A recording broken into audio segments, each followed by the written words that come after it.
Sarman Savaşı, Həsib Yahvəki, Gürşad Zeynəşli sözləri.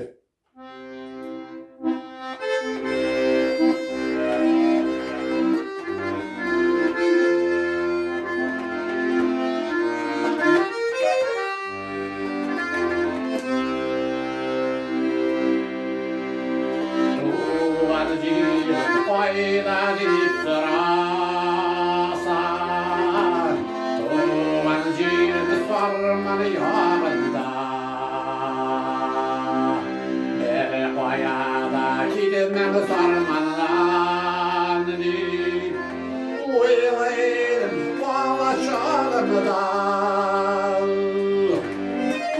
Elimde ben gücüm laptır,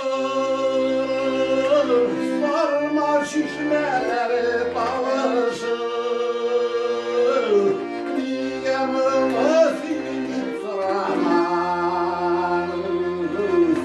Zırlarımda sarma sarışır. Diyemimi silip sıramanız, Zırlarımda sarma sarışır.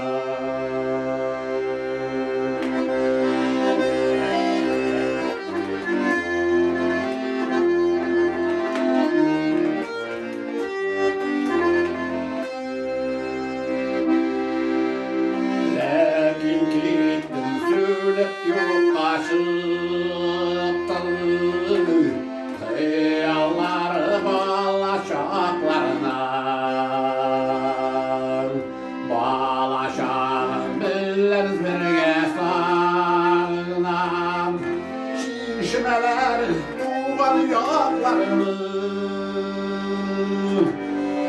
Bu dilimde ben gücüm laptır, Sarma çişmeleri kavuşur, Yanımda silip sıramalım,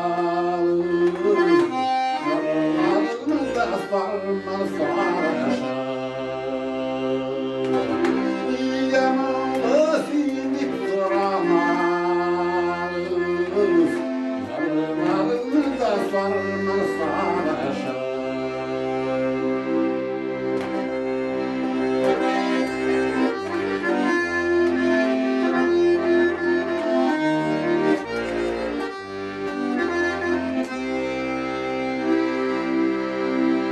Yaşlığımda eller işe buldu, Şaplak kimsesine olmadım. Bir şişmenin suyunu ışırırken, Tüygelimden süre